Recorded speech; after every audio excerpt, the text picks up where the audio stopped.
todos comieron rico hoy. Qué bueno. Les invito a tomar asiento. Y sí, se hace un poco difícil predicar alusivo a algo, ¿no? Hacer un mensaje con referencia a un día especial o algún evento en particular. Porque sobre todo en este tipo de fiestas o eventos, sabemos que no todos la pasan bien. Sabemos que días del Padre, días de la Madre, Navidad, etcétera, para la mayoría quizás, o no sé si la mayoría, es un momento de mucha alegría, de mucho gozo, pero para otros no tanto. Y para otros tantos, al contrario, es un día de pasarla muy mal quizás, por recuerdos, por vivencias o por etapas de la vida. Sabemos que algunos aquí tienen sus padres vivos, gracias a Dios, disfrútenlo. Algunos ya no. Y algunos que no tienen a sus padres vivos lo extrañan y otros no. Porque realidades hay muchas. Y porque tipos de padre, por así decirlo, hay muchos. Hay para todo gusto, de todo color, de toda forma. Pero justamente la Biblia habla de esto. Y cuando entras en las páginas de la Biblia te vas a encontrar con que no es un cuento de Disney. La palabra de Dios no es una película de final feliz, por así decirlo. Nuestro destino en Jesucristo es un final perfecto y feliz. Pero las vivencias que se describen en la palabra de Dios no son cuentos de hadas. Se describen familias imperfectas, se describen hombres que se mandaron las suyas e hicieron de las suyas. Se describen padres y madres imperfectos, con muchas cosas a aprender para no repetir. Pero también vamos a hablar y vamos a encontrar un Padre perfecto en la palabra. Y justamente hoy quiero hablar de dos padres. Uno que se lo conoce mucho, que tenía su corazón conforme a Dios. Y otro que no se sabe mucho de su historia, porque es más, no, se entiende que no era un padre real, sino que es un padre del que Jesús habla como en una parábola. Y vamos a ver un poco y comparar a estos dos padres qué podemos aprender para nosotros y qué podemos nosotros decirles a todas las personas, a todos los hermanos, a toda la iglesia hoy, y no solo a aquellos que la pasaron bien con su papá, quizás comiendo una linda comida en un buen momento, porque las realidades no son todas así. Pero quiero empezar a hablar de un padre que se habla mucho en la Biblia. Muchos capítulos de la Biblia están destinados a hablar de esta persona que tenía el corazón conforme a Dios y que tuvo uno de los encargos y una de las tareas más grandes que podemos encontrar en la palabra de Dios. Y una de las responsabilidades más grandes y más difíciles que tuvo que enfrentar algún personaje bíblico de los que nosotros podemos hablar o estudiar.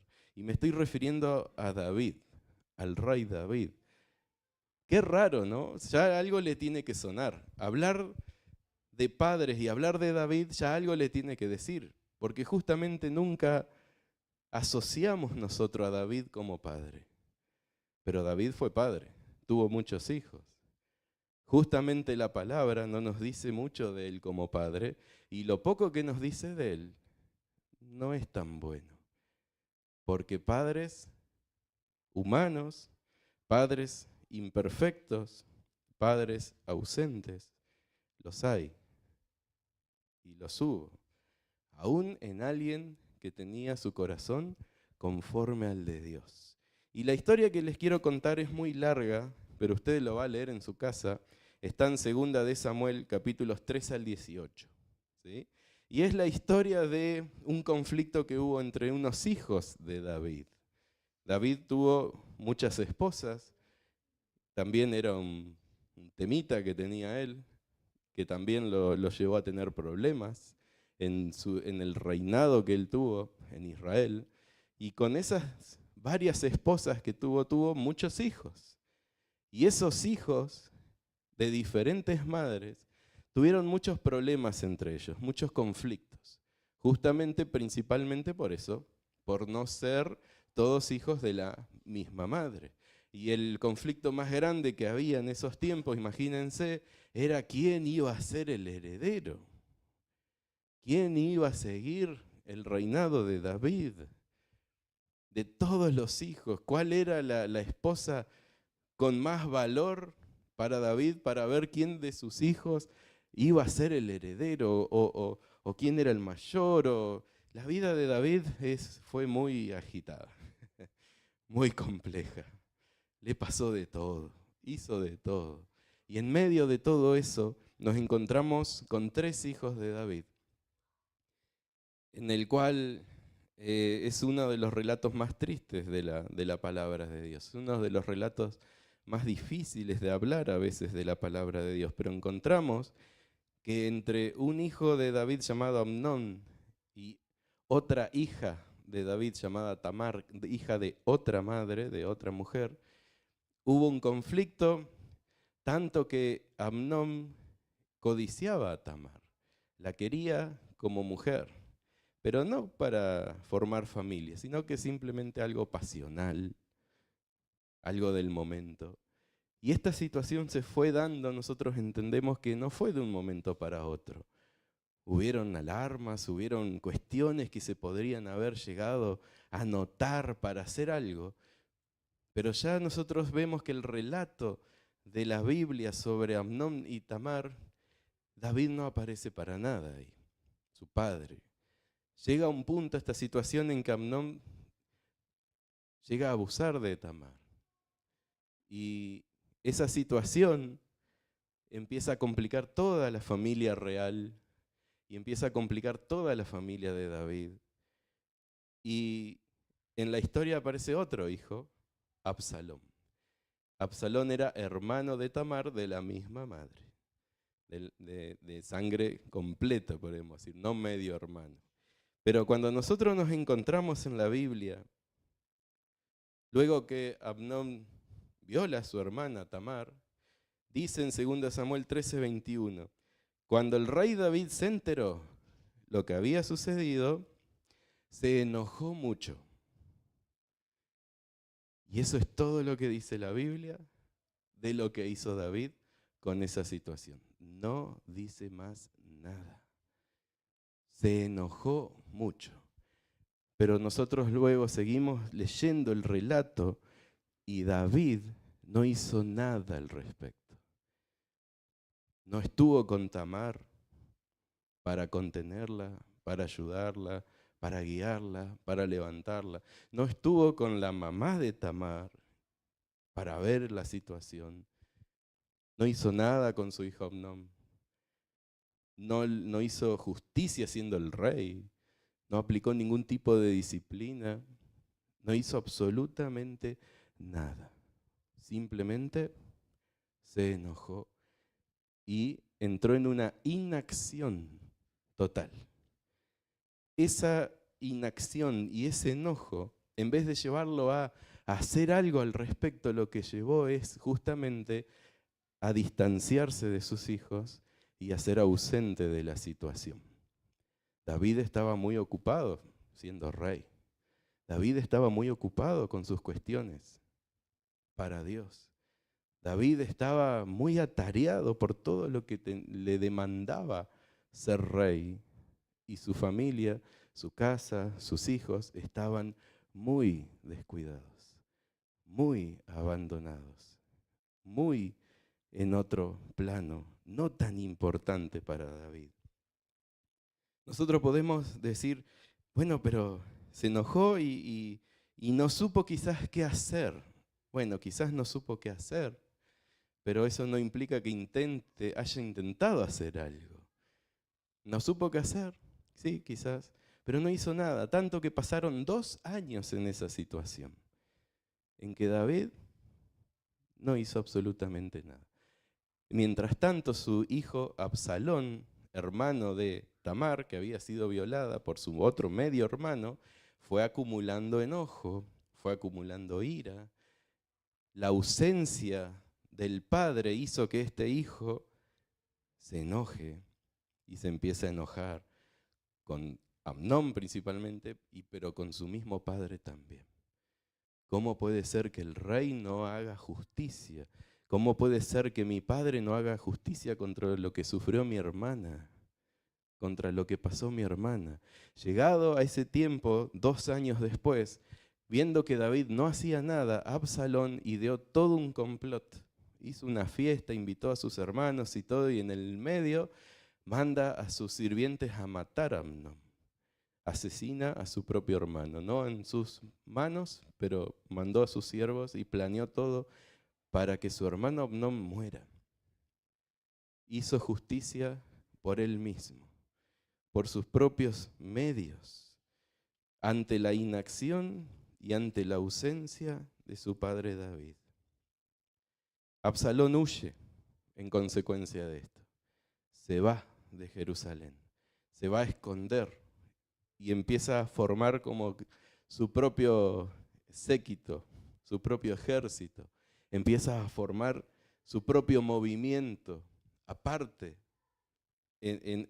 fuera del rey. Y en esto, David no hizo nada. Tampoco hizo nada con Absalón, tampoco lo fue a buscar, tampoco intentó arreglar ningún tipo de situación, dejó que las cosas sigan como iban, nada más.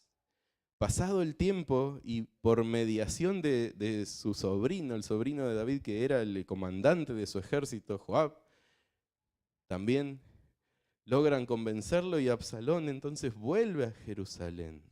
Después de 3 años, ya habían pasado 5 años del episodio del abuso que tuvo Amnón con Tamar. Pero el rey David dice en 2 Samuel 14, 23, 24, enseguida Joab fue a Gesur y trajo a Absalón de regreso a Jerusalén.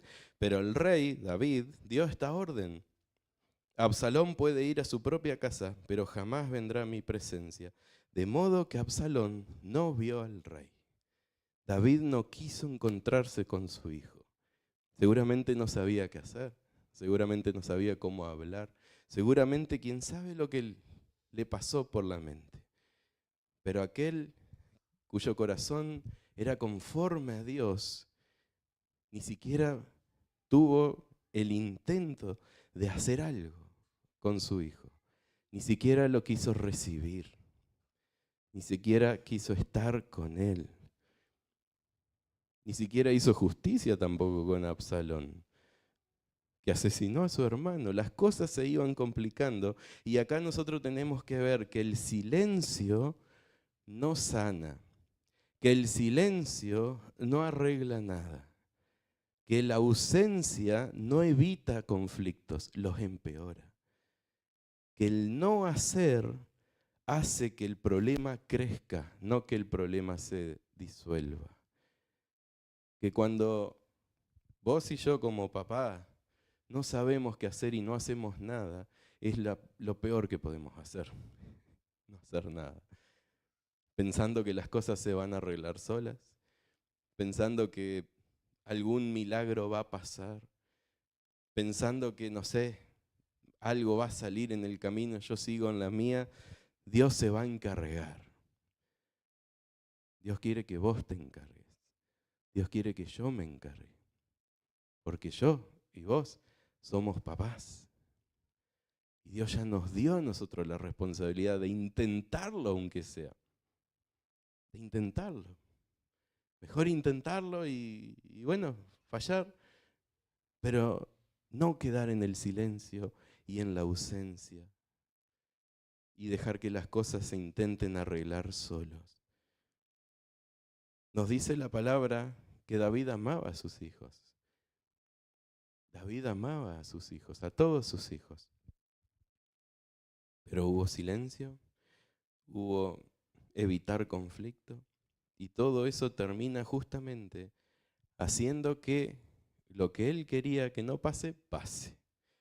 Tiempo después, unos 2 años más, de Absalón estar en Jerusalén y no verlo a David, porque David no lo quería ver, Absalón se cansa y ahí sí se levanta en armas contra David, su padre. Invade el palacio y David se entera de esto tiempo antes y huye. No lo enfrenta, huye. Agarra a sus familias más cercanas, sus esposas y amigos más cercanos y huye.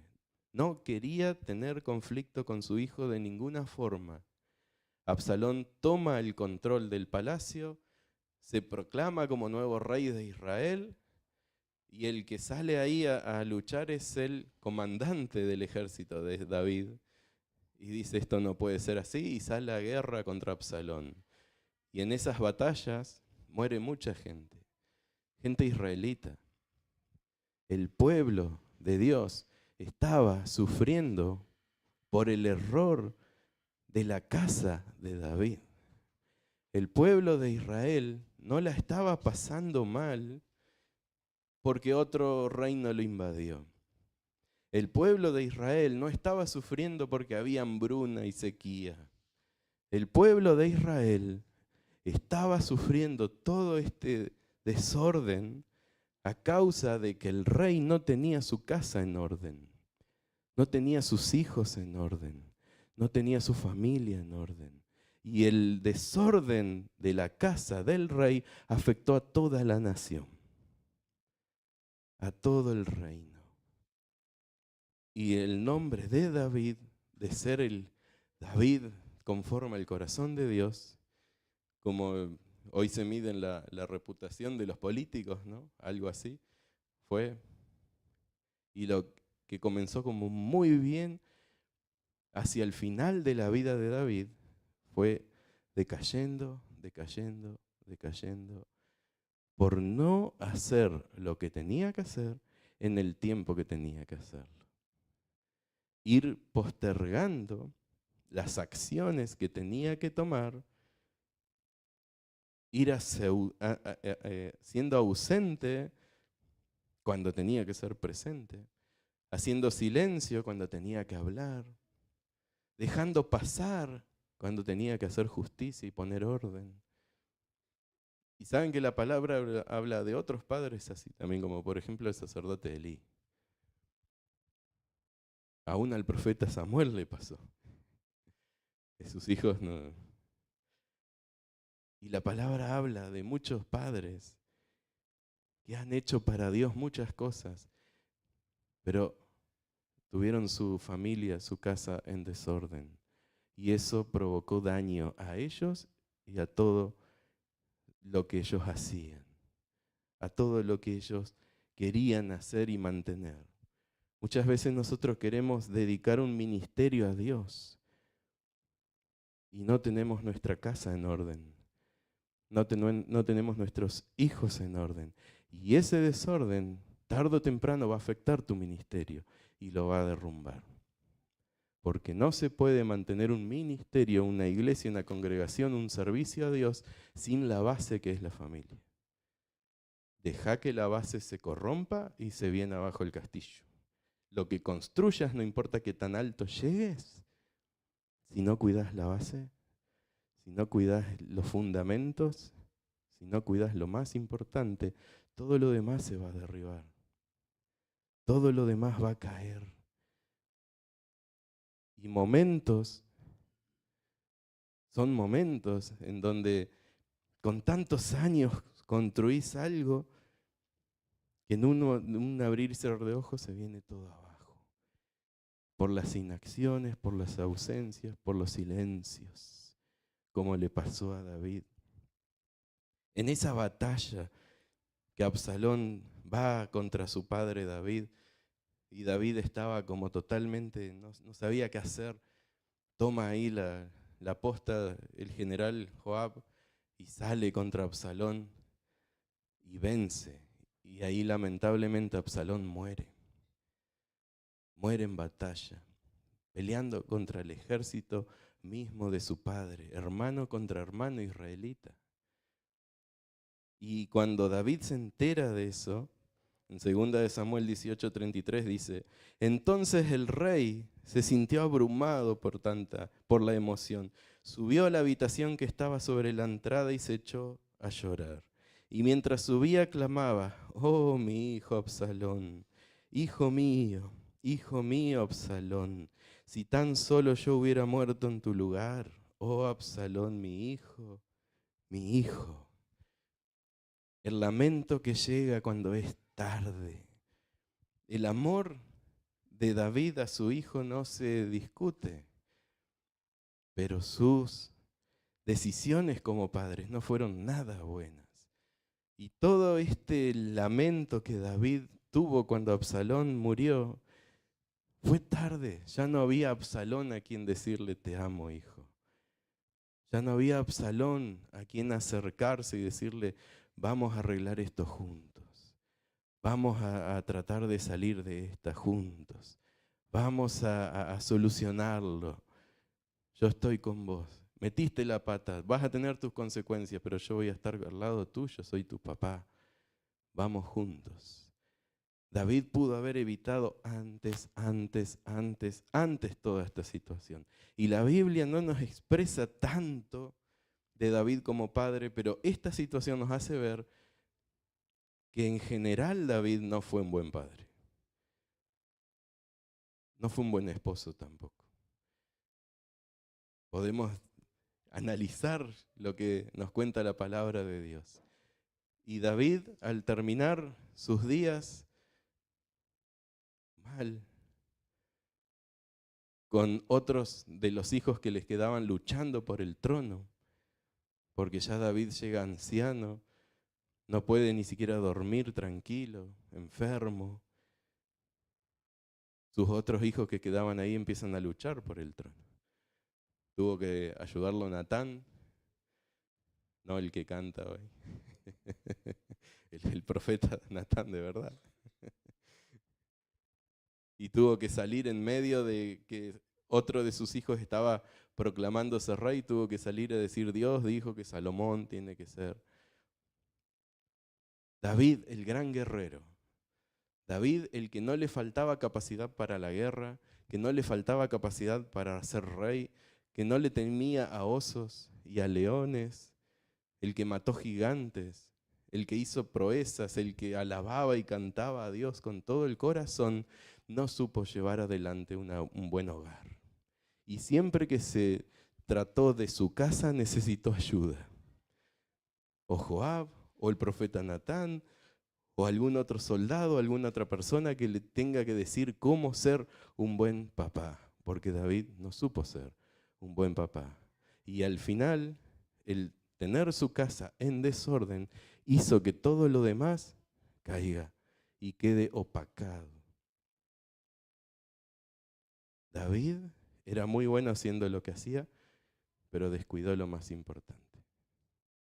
Fue ausente, hizo silencio y llegó tarde. Cuando quiso llegar, llegó tarde.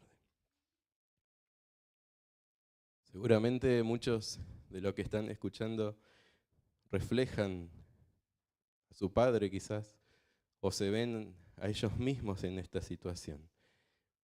Y sí, hoy estamos agua fiesta todos los pastores, ¿no? No nos pusimos de acuerdo, no hablamos de esto. Pero es la realidad que cuenta la palabra. Si todavía tenés a tu papá vivo, si todavía tenés algo de atención de tu hijo, todavía estás a tiempo. ¿Todavía está vivo? ¿Todavía aunque sea te responden los mensajes? Intentalo, papá. No importa la edad que tenga tu hijo, no importa la edad que tengas vos. No importa las inacciones que tuviste antes, el silencio que tuviste antes, la ausencia que tuviste antes. Si todavía hay vida y esperanza, intentalo, papá. Intentalo, porque es mejor intentarlo y fallar que lamentarse cuando ya es tarde. Intentalo, papá, como sea. Pedile sabiduría a Dios, que Él te va a ayudar.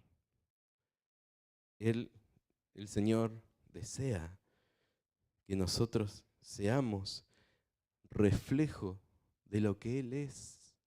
Porque ahora quiero hablar del otro papá. El otro papá que la Biblia no nos cuenta mucho. Pensamos que tampoco existió de verdad, porque es un relato que hizo Jesús en algún momento. Y saben que en la Biblia se lo tituló, saben que la Biblia, los títulos que tiene la Biblia no son originales de la Biblia, esos se fueron agregando después, ¿no? Los capítulos, los versículos, los títulos que hay, eso no es un escrito original de la palabra. Y cuando nosotros vamos a la Biblia, en Lucas 15 dice parábola del hijo pródigo. En realidad el que tituló eso debería haberlo llamado de otra forma, porque el protagonista de esa historia no es el hijo pródigo, es el padre. El que importa en esa historia y al que Jesús estaba haciendo foco no es al hijo, es al padre de esa casa, de ese hogar, de ese campo, de esa finca, lo que sea. No sabemos mucho de ese padre. No sabemos ni siquiera cómo se llama. Porque Jesús cuenta esa parábola y esa historia y dice, había un padre, 2 hijos. ¿Saben, no? La conocen a la historia. Uno de los hijos hizo como que el papá estaba muerto en vida. Yo acá no quiero tener nada más que ver. Dame mi parte, yo me voy.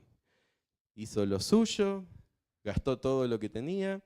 Y cuando ya no podía más, parece que más o menos entró en razón. No sabemos si el hambre, el frío, lo que sea, algo lo hizo más o menos entender que con su padre estaba mejor.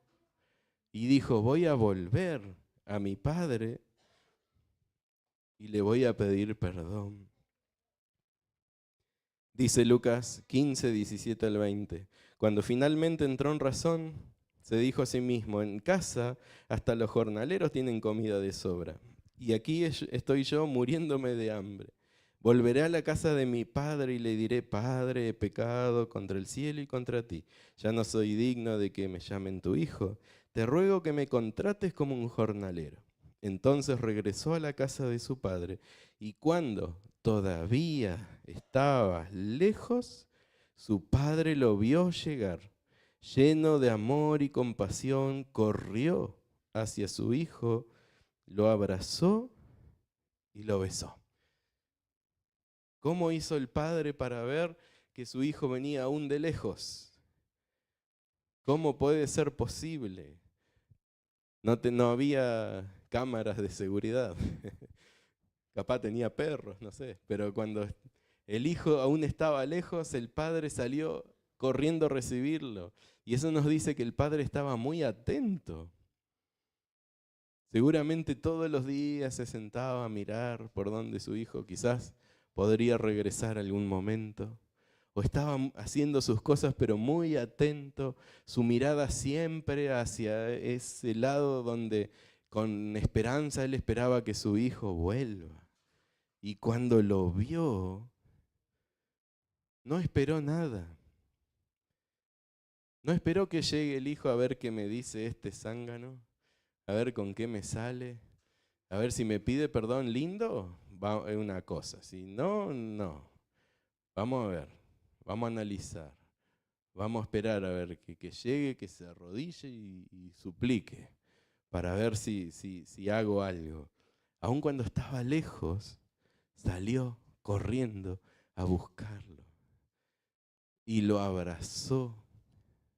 Y cuando el hijo empezó a decir su discurso que ya tenía preparado, todo ese discurso que ya seguramente lo pensó un montón de veces, ¿cómo le digo a mi papá?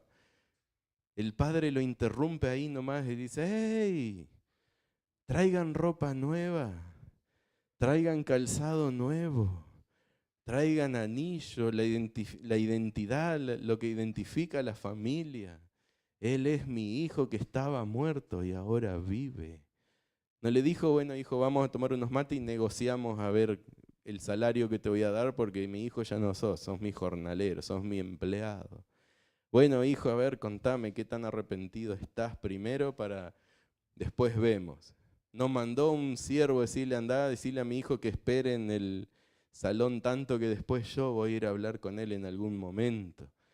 no mandó a echarlo, no mandó a correrlo. ¿Qué harían ustedes en el lugar de ese padre? O sea, porque pónganse en el lugar de ese padre, ¿no? Se llevó la mitad de toda su fortuna. Capaz no nos afecta tanto porque tampoco tenemos mucha fortuna, pero imagínense todo lo que ustedes tienen o pueden haber tenido. Ese hijo se llevó la mitad y fue y no hizo grandes negocios y multiplicó y tuvo 5 empresas. Lo desperdició todo, el fruto de tu trabajo. Y lo desperdició de la peor forma que podía desperdiciarlo. Y ahora viene de nuevo. Ah, sí te quería ver. Yo sabía que iba a volver con el rabo entre las piernas. Arrepentido. Ah, ahora esta es la mía. Acá lo tengo, ¿no? ¿Qué hizo este padre? Corrió, no esperó. ¿David qué hizo cuando Amnón abusó de Tamar? Nada. Esperó. Se enojó, pero no lo llevó a nada. ¿Qué hizo el padre ante esta situación de esta historia? Corrió a buscarlo. Salió al encuentro. No esperó. Aún viendo de lejos, salió. No esperó que él termine todo su discurso y le dé la oferta de trabajo. Ya hubo perdón en el momento que el padre salió corriendo a buscarlo, a abrazarlo y a reposicionarlo como hijo, como lo que siempre fue, lo que nunca dejó de ser. El padre, para poder hacer eso que hizo, también esto se puede hablar mucho más, pero en ese tiempo ver un padre, un patrón de finca, de campo, un patriarca, como se conocía en ese tiempo, corriendo por su hijo de esa forma era humillante, era raro, era una vergüenza que el jefe de hogar salga corriendo así, desconsolado por ir a abrazar a su hijo. No le importó quién lo miraba, no le importó, aún en la cultura esa, no corría la gente, porque saben que no había pantalones en ese tiempo, había túnicas. Primero, no era fácil correr con túnica y sandalias, y segundo, para correr había que levantarse un poco las túnicas, y era vergonzoso. A David también le pasó cuando danzaba, cuando el arca volvió a la ciudad. Era algo vergonzoso que se te vea un poquito el tobillo. No es como hoy que salen en slip los hombres y está todo normal. En ese tiempo, ver un poquito más de pierna de lo que se veía, o de varón y mujer, de lo que sea, era humillarse, era vergonzoso. El padre salió corriendo, no le importó nada. No le importó quién miraba, no le importó quién le iba a decir algo, no le importó protocolos, no le importó nada. Quería a su hijo. Y quería estar con su hijo, aún en medio del error del hijo.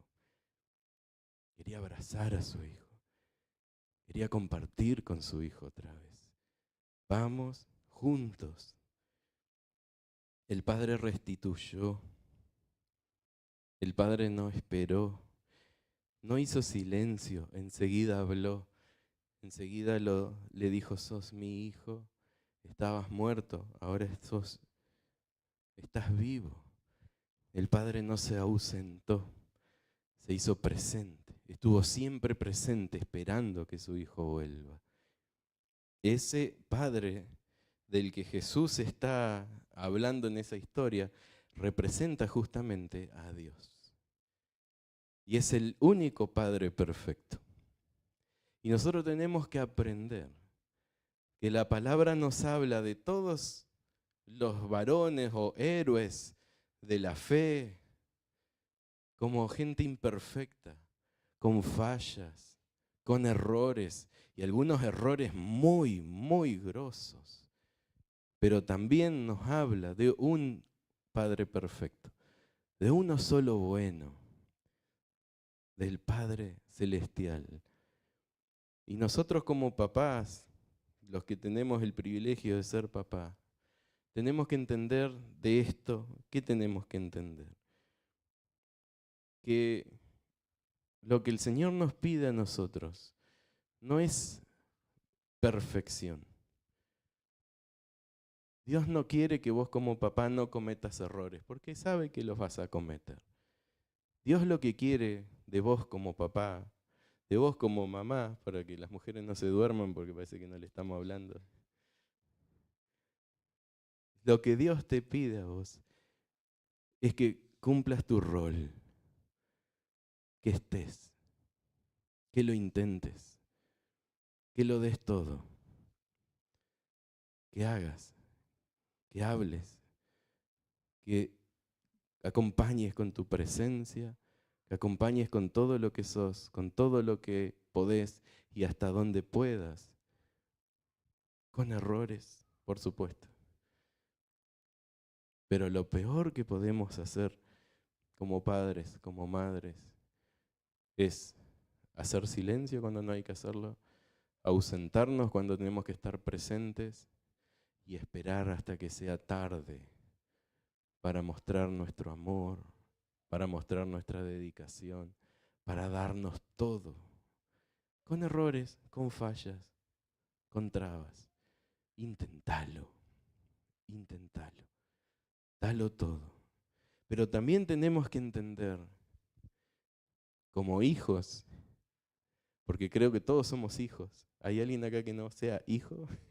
No sé cómo vino al mundo entonces, pero todos somos hijos y todos hemos tenido un papá biológico y otros han tenido papá del corazón y otros han tenido abuelos, tíos, primos, lo que sea, de crianza. Alguien hizo algo por usted, si no, no estaría vivo acá, no hubiera sobrevivido.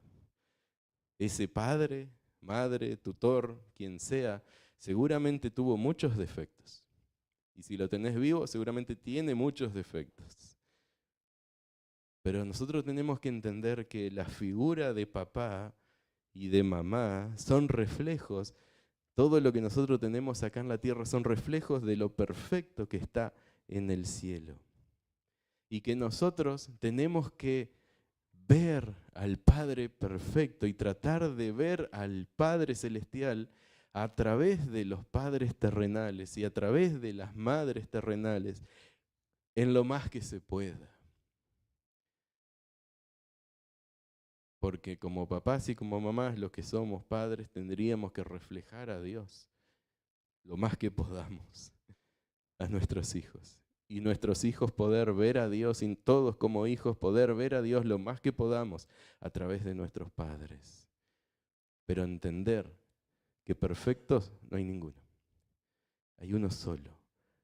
Y gracias al Padre que está abierto a recibir a todo aquel que en Cristo Jesús ponga su confianza, crea en Él, se arrepienta de sus pecados y entonces quiera ser parte de la familia de Dios.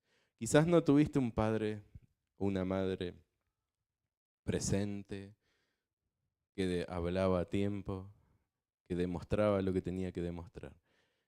Pero sí tenés un Padre perfecto en el cielo que sale corriendo a tu encuentro.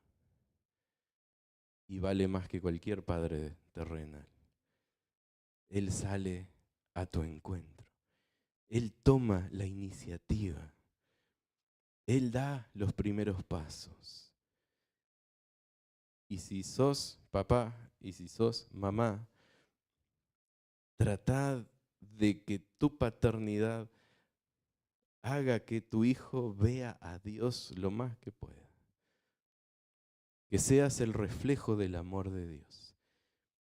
Que seas presente, que hables cuando tengas que hablar y que no llegues tarde. Porque la base y fundamento de todo el diseño que Dios hizo es la familia. Dios es el arquitecto de la vida y la base, el fundamento es la familia. Dios así lo diseñó. Y hoy en día justamente es lo que más está sufriendo hoy. La familia sufre, los hijos sufren, los padres sufren. porque todo se está rompiendo, todo se está desmoronando, aún dentro del pueblo de Dios. Así que, estimados padres, inténtalo. No te rindes. ¿Fallaste? Volvé a intentarlo. ¿Fallaste quizás con tus hijos? Inténtalo con tus nietos. Pero dale. Nada te da a vos la excusa de no hacer nada. No hay excusa. No vas a ser perfecto, pero dale para adelante. Hijos que tienen dolores en el corazón, quizás cosas que les hacen que estos días como hoy no la pasen bien. Es hora de dejarte abrazar por el Padre perfecto, por el Padre celestial. Es hora de dejar eso atrás. Es hora de que el día del Padre no sea un día de pasarla mal o de traer malos recuerdos o de deprimirte y encerrarte y cosas así. Es momento de que el día del Padre para vos sea de ahora en más el día en que el Padre Celestial corre a abrazarte y sana todas las heridas y saca todas las cargas y suple todas las ausencias que tuvo tu Padre terrenal y te dice todo lo que no te dijo tu Padre terrenal y que llega a tiempo y justo a tiempo que como quizás no estuvo tu Padre terrenal. Te invito a ponerte en pie.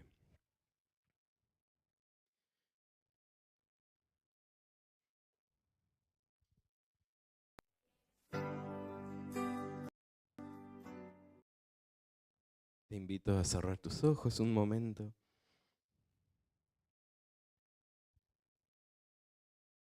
Saben que nosotros muchas veces no valoramos los privilegios que Dios nos da.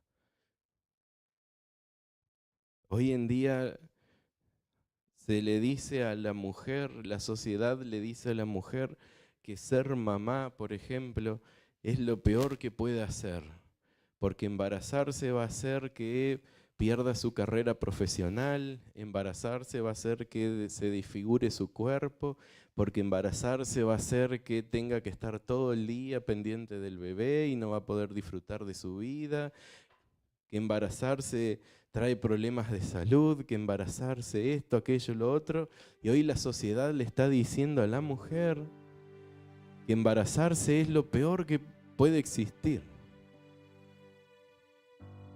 Y hoy la sociedad le está diciendo a los varones que dar su vida por alguien más es ser tonto, que esforzarse por el bienestar de la esposa y de los hijos es ser un usado, es ser un dominado, es ser un tonto. Hoy la sociedad les dice a hombres y mujeres, no sean padres, no tengan hijos. Eso es lo que Satanás quiere hacer. Eso es lo que la sociedad quiere hacer. Pero yo quiero que vos pienses lo siguiente. La palabra nos habla de que Dios ha creado todo lo que hay, lo que se ve y lo que no se ve, lo que está arriba en el cielo, lo que está abajo en la tierra, lo que está en el aire, lo que está...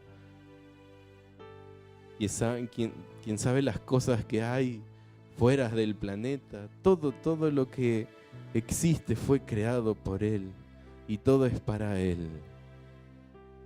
Y dentro de todas las criaturas conscientes e inteligentes que nosotros entendemos que hay,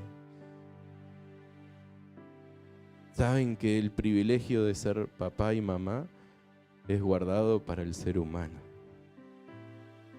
Ni los ángeles pueden ser padres. Ni los ángeles pueden ser madres. Es un privilegio único para vos y para mí. Es el mayor de los privilegios. Ser papá y intentar ser el mejor papá vale más que ser el dueño de una empresa. Vale más que tener millones en la cuenta del banco. Ser papá y darlo todo por tu hijo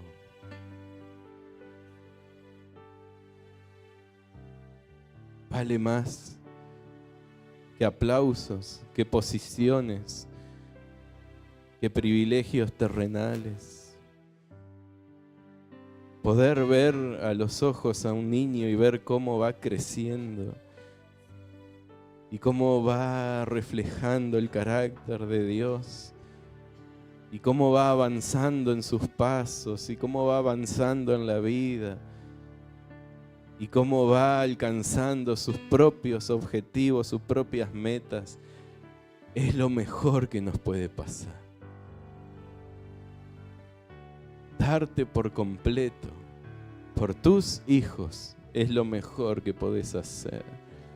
No hay nada que pague mejor que eso. No hay nada que llene más que eso.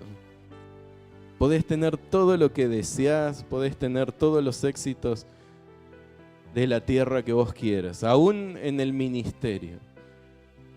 Podés ser apóstol, profeta, lo que vos quieras, y viajar por las naciones y predicar a millares. Pero llegar a casa y ver la carita de tu hijo, tu hija, es mucho más valioso que millares y viajes y naciones y milagros y demás. Que poder caminar de la mano y que alguien te mire a los ojos y te diga: te quiero, papá, sos mi héroe. Eso no se paga con nada.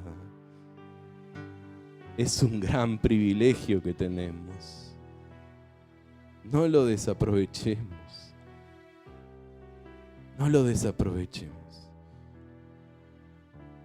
Padres, los que tienen todavía a sus hijos en sus casas, ¿cuántos almuerzos te quedan con él antes que se vaya? ¿Cuántas cenas te quedan con él antes que se vaya de tu casa? ¿Cuántos momentos te quedan con él antes de que tome rumbo su vida? Aprovechalos, disfrutalos, porque no son para siempre los almuerzos, no son para siempre las cenas, no son para siempre las charlas, no son para siempre las tardes de autitos, no son para siempre las tardes de papel y crayones, no son para siempre las tardes de buenas charlas. Se terminan en algún momento. Y que cuando llegue el momento en que se termine, que puedas decirlo: redisfruté, hice todo lo que tenía que hacer, lo intenté y lo di todo. Y ahora él tomó vuelo y va a ser su propia familia. Ella tomó vuelo, va a ser su propia familia y va a seguir adelante. Y yo lo di todo y disfruté cada momento. Estuve presente en cada momento, dije lo que había que decir en cada situación y nunca llegué tarde. Qué bueno. Pero si no lo has podido hacer, tranquilo. El Padre Perfecto hoy, esta noche, corre a recibirte a tus brazos. Señor, te doy gracias por tu presencia. Te rogamos, precioso Espíritu Santo, ahí en esos corazones que les pesan los días como hoy. Señor, que estas ocasiones especiales, más que alegría, son momentos de malos recuerdos, de tristezas, de ansiedades, de depresiones, de traumas. Señor, allí te ruego que corras y abraces esas vidas, como este padre del hijo pródigo. Señor, sabemos que es grande tu amor, que es inmensa tu misericordia. Qué alto, qué ancho, qué profundo es tu amor. Te ruego, Señor, que sanes los corazones, que liberes las mentes, que puedan poner en ti la confianza, Señor, que todos aprendamos que el único Padre perfecto eres tú, Señor, y que podamos intentar ser como tú. Y que todas las fallas que tuvimos y las que tendremos, Señor, las rindamos a tus pies. Y en ti tengamos perdón, y en ti tengamos nuevo ánimo, y en ti tengamos restauración. Danos la sabiduría y la inteligencia para seguir adelante, edificando nuestros hogares, la base de toda la sociedad, la base de todo lo que somos, de la vida humana, Señor. Ayúdanos a darle el tiempo y la importancia que merecen nuestros hogares. Ayúdanos a asumir el rol de padre, de madre, como debemos hacerlo. No escuchando los consejos de la sociedad, las ideologías que hoy quieren imponerse. No, Señor, siguiendo tu ejemplo. En el nombre de Jesús.